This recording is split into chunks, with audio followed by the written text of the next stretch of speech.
वालेकुम। I am from वाह India sir, southern India. सो जी मेरा भाई हिंदी थोड़ी कमज़ोर है। मैं कभी कभी थोड़ा इंग्लिश ऐड करूँगा। ठीक है, ठीक है सर। श्योर जी जी जी अ, जरूर। और सर बताइए सर, मैं हिंदुइज्म के तरफ से आता हूँ मैं। सो इस पे मैं शायद बताइए। आपको मायूस करूं इसलिए कि मैं हिंदुइज्म पे बहुत ज्यादा बात करता नहीं हूं, बट प्लीज आप आए हैं तो जो बन पड़ी वो जरूर करेंगे इंशाल्लाह, प्लीज। नहीं नहीं, nothing specific to Hinduism, it's all about logic. So ji which is of course your interesting meal. Okay, so बताइए sir, what is this universe all about sir? क्या है ये दुनिया सब?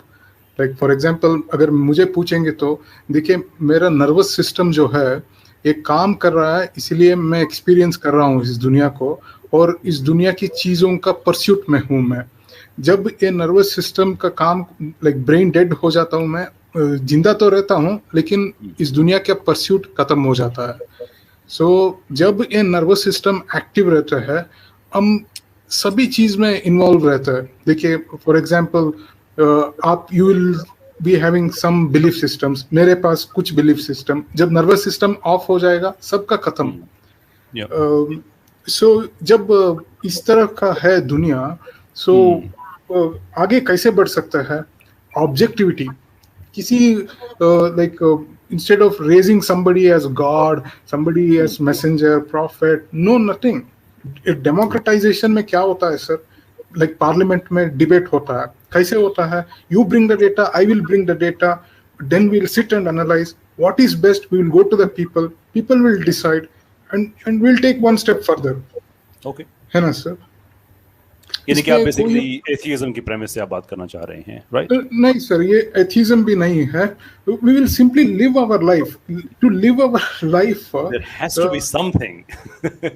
देखिए आज तो इतनी सहूलत कर दी है हमने कि सिर्फ हम एथियज्म पे बात नहीं कर रहे हैं बल्कि बाकी इज़म्स भी हैं, इसलिए कि हमें लग ये रहा था, जो एविडेंस था वो ये पॉइंट आउट कर रहा था कि एथियस्ट लोग खुल के आके बात नहीं कर रहे थे। वो कोई ना कोई अपने साथ कोई और चीज़ लगा के कि नहीं मैं इस नज़रिए का हूँ, मैं उस नज़रिए का, बिकॉज एथियज्म को डिफेंड करना बड़ा मुश्किल काम हो रहा था। तो अब तो इतना ओपन हो गया है, उसमें एथियज्म भी है, उसमें और बहुत से इज़म्स हैं, तो अब भी अगर हमें यही चीज़ देखने को मिले तो फिर थोड़ा सी मायूसी अगर हमें हो तो फिर माइंड ना कीजिएगा। बी ओपन, जस्ट मेंशन कि जो भी आप कहें मैं खुदा को नहीं मानता, अभी मैं एथियस्ट हूँ। नहीं नहीं, मैं हिंदू नहीं सर, मैं हिंदू हूँ। I'm sorry, आप हिंदू हैं। मैं प्रैक्टिसिंग हिंदू हूँ, और मैं ये मानता हूँ सिर्फ और सिर्फ हिंदुइज्म मुझे ये फ्रीडम देता है कि जो चीज आपको रैशनल लगता है हिंदुइज्म में, आप प्रैक्टिस में लीजिए। जो चीज आपको समझ में नहीं आ रहा है, you ignore it, you need not defend it. For example, like for example in Islam there are many stuffs, many people don't understand it but they defend it. Hinduism में ये डिफेंस का चीज ही नहीं है। ठीक है, लेट्स इसको test कर लें एक मिनट के लिए, अगर आप माइंड ना करें तो। Sure, sir. आपका ये कहना कि हिंदुइज्म में आपको हर चीज़ रैशनली जो आपको अच्छी लगती है वो आप मान सकते हैं, जो नहीं अच्छी लगती वो आप नहीं मानते, right? That's basically what you are saying. Okay, लेकिन इसके लिए आपको हिंदुइज्म को ठीक मानना पड़ेगा, ये बात तो है। ऐसा ही माने मतलब आप हिंदुइज्म को जब ठीक मानेंगे तो ही आप इस आज़ादी को आप इंजॉय करेंगे ना। हिंदुइज्म माने क्या है सर? ये सिंपली परस्यूट ऑफ ट्रूथ है। ये परस्यूट ऑफ ट्रूथ में अलग अलग थियोलॉजीज, थ्योरीज हमारे साथ आया है। जब मैं अभी जिंदा हूँ, जब तक मैं जिंदा रहता हूँ, मैं जो मेरे पूर्वज ने जो थियरीज दिया है उसको ऑब्जेक्टिवली एनालिसिस करूंगा। मैं एक सेकंड, मुझे एक सेकंड दीजिएगा। मैं तो क्योंकि बात आपने कर दी है इसलिए उसको फायदा नहीं है रिपीट करेंगे ना, बात कर जाते हैं हम अपना। आपका ये कहना कि हिंदुइज्म आपको ये आज़ादी देता है, दैट्स फेयर इनफ, लेकिन हिंदुइज्म क्या इस आज़ादी को एंजॉय करने के लिए फिर ज़रूरी है ना कि आप हिंदुइज्म को ठीक समझें? ये मैं गलत तो नहीं कह रहा? माने you are asking have you understood Hinduism well, ये पूछ रहा है। I'm asking कि for you Hinduism has to be the right way of life to be able to enjoy the freedoms that come with the Hinduism, right? So देखिए साहब, Hinduism एक system नहीं है एक्चुअली। हिंदुइज्म एक खोज है, एक कल्चर है। देखिए फॉर एग्जांपल, लेकिन आप उस कल्चर को तो ठीक समझते हैं ना, मैं आपसे पूछना ये चाह रहा हूँ। कल्चर को कोई ठीक या बुरा कुछ भी नहीं है सर। कल्चर माने एक ओज है, ये फ्लो ऑफ रिवर है, जाते रहते हैं। जी, हम यानी ये कोई सेंट्रलाइजेशन नहीं है उसमें? नहीं है सर, कुछ भी नहीं है। यानी आपके लिए विष्णु ब्रह्मा ये मैटर नहीं करते हैं? लाइक फॉर एग्जांपल वो विष्णु ब्रह्मा क्या है, हमारे टेक्स्ट बुक्स उसका डेफिनेशन देते हैं, जो उसमें इस एलोगेरीज लिखी हैं, कहानियां लिखी हैं, उन्होंने क्या किया, क्या वाकयात पेश आए। What do you yes think, yes आप ठीक समझते हैं उसको? Yes sir, my text books से देखिए इस यूनिवर्स में क्रिएशन होता है, देन अभी सस्टेनेंस हो रहा है, फिर डिसोल्यूशन होता है। ये जो क्रिएशन का चीज है उसको ब्रह्मा मेटाफराइज किया है, पर्सोनिफिकेशन ऑफ दैट कॉन्सेप्ट, उतना ही है। सही, ठीक है। देखिए सब हिंदुइज्म में विच इज टू से कि बेसिकली आप उसको ठीक समझते हैं तो ही वो फ्रीडम्स एंजॉय कर रहे हैं ना। देखा ना, एक आदमी अमेरिका में अगर रहता है और वहां पे वो सारी वहां पे फ्रीडम्स एंजॉय कर रहा है, तो अमेरिकन फ्रीडम को एंजॉय करने के लिए जरूरी है ना कि वो अमेरिका में रहे। ट्रू? यस सर, आप कह सकते हैं। श्योर। तो अगर रैशनली उसकी हर चीज़ को आप ठीक समझते हैं, तो मैं बगैर नाम लिए, इसलिए कि मैं हिंदुज़म के जो मानने वाले मेरे बहन भाई हैं, मैं कोशिश करता हूँ कि मेरी बात से कोई ऑफेंड ना हो, but just asking you a question कि अगर आपकी, माफ़ी चाहूँगा, आपके अगर रिलीजन में एक मोहतरम खातून हो, ऑनरेबल लेडी हो, जिनको ये बात अच्छी ना लगती हो कि एक और खुदा है जो उनकी प्राइवेसी को वायलेट करता है, who happens to be having intimate relations as well, और वो अपनी प्रोटेक्शन के लिए खुद ही एक बच्चे को क्रिएट करें और उस बच्चे को अपने चेंबर के बाहर पहरे के लिए खड़ा कर दें, और फिर वो गॉड आ जाएं और बच्चे के साथ बहस शुरू हो जाए, बच्चा उनको अंदर ना जाने दे और वो उससे बहस करें और फिर वो उस बच्चे का सर काट दें, और बाद में वो ऑनरेबल लेडी जो हैं, पार्वती साहिबा की मैं बात कर रहा हूँ, वो इस चीज़ पे कहें कि मैं तुम्हें माफ़ नहीं करती, which is an extraordinary statement कि आप एक भगवान को कह रहे हैं कि मैं तुम्हें माफ़ नहीं करती, वेयरएज भगवान should be the one who should be forgiving. But तो फिर उसके बाद वो फिर गणेश का सर, अगेन मैं उसकी तफसील में नहीं जाना चाहता, इसलिए कि कमेंट्स में बहुत से लोग सुन रहे हैं, मैं नहीं चाहता कि एक नया तंज़ो मज़ा शुरू हो जाए उसमें। Do you, rationally speaking, do you believe all this to be true, given the fact कि आप ये एक्सेप्ट कर चुके हैं कि हिंदुइज्म को ट्रू मान के ही आप ये सारी की सारी जो रैशनैलिटी है उसको एंजॉय करेंगे? यस सर, हिंदुइज्म मुझे ये सिखाया है कि what these stories are, to whom these stories are intended।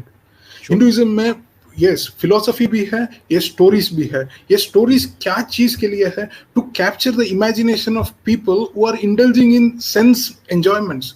वो जो उस चीज में, यस आज कई लोग मूवीज पे जाता है सर, किस तरह की मूवीज है? बॉलीवुड मूवीज, सिर्फ नंगा नाच।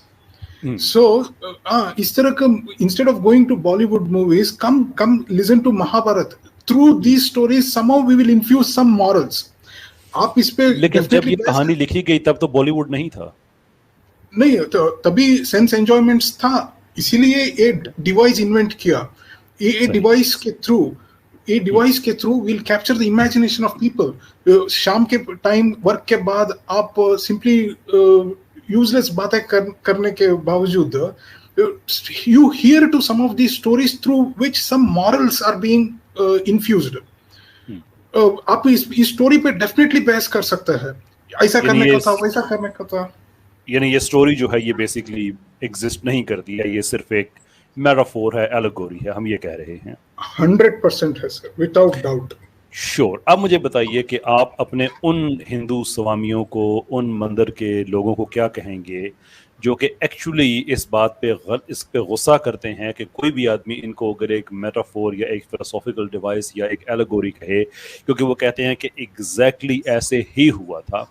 अब आप भी हिंदू हैं, वो भी हिंदू हैं, वो भी रैशनलिस्ट हैं, वो आप भी रैशनलिस्ट हैं, लेकिन जो हिंदुइज्म का रैशनलिज्म है वो दोनों में ही इतफाक नहीं है।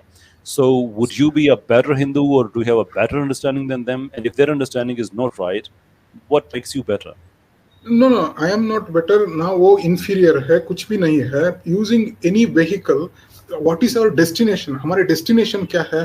Practice of truthfulness and righteousness। मैं how do you decide that?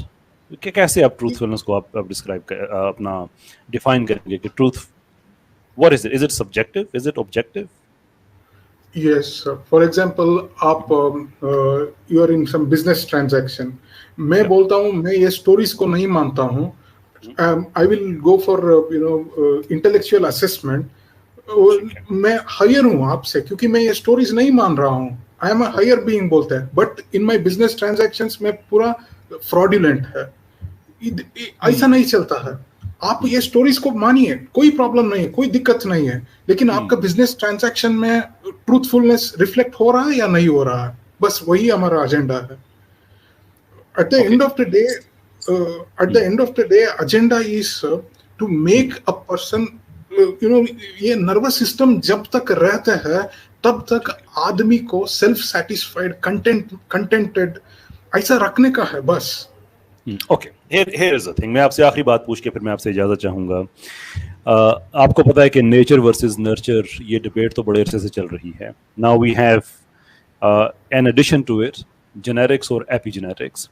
Science of epigenetics हमें ये बताती है कि किसी इलाके का कोई एक पर्टिकुलर एटमॉस्फेयर, वहाँ पे लोगों का रहन सहन, या किसी बच्चे को जिस तरह से पाला जाता है, वो उसके जीन्स का एक्सप्रेशन चेंज करने में भी एक कैटलिस्ट हो सकता है. Right, epigenetics essentially is above the genetics. So यानी कि जो जेनेटिक कंपोजिशन है वो वैसे ही रहेगी, लेकिन उसका एक्सप्रेशन चेंज हो सकता है.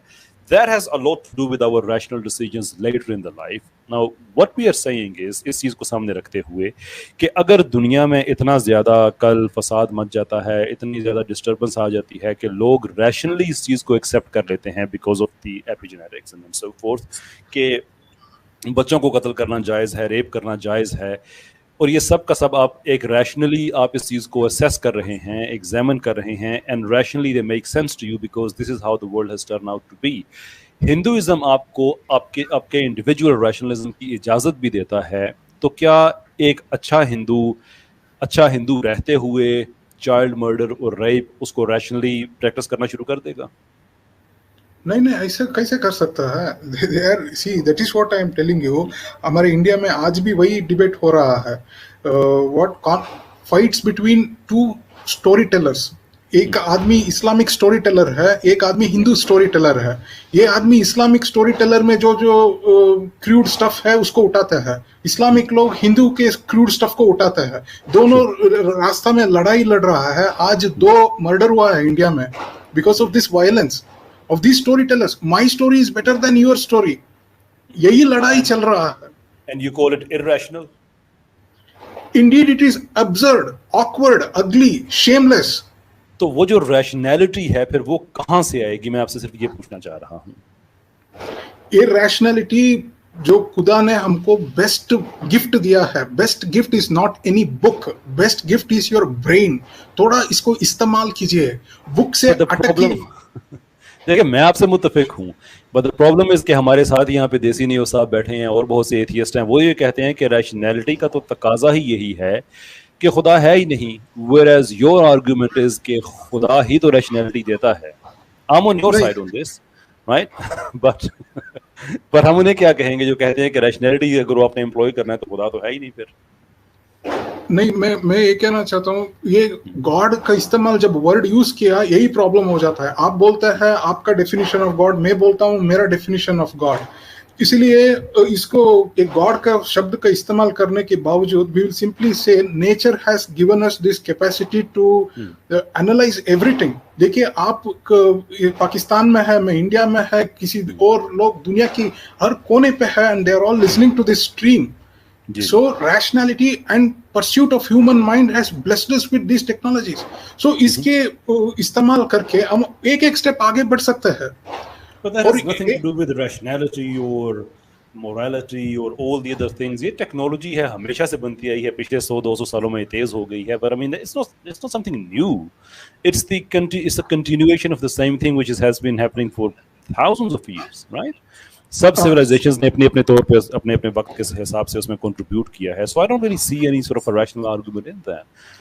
खैर, आपकी तरफ से जो बात है वो हम तक वो पहुंची, आपका व्यू पहुंच चुका है, लेकिन चूंकि हम टॉपिक से अब बहुत दूर जा चुके हैं तो माइंड ना कीजिएगा. I think this is the good stage कि हम आपसे इजाजत लें, लेकिन आपसे बात करके बहुत अच्छा लगा. This is sort of conversation we admire, और काइंडली नेक्स्ट टाइम भी आप तशरीफ लाइएगा.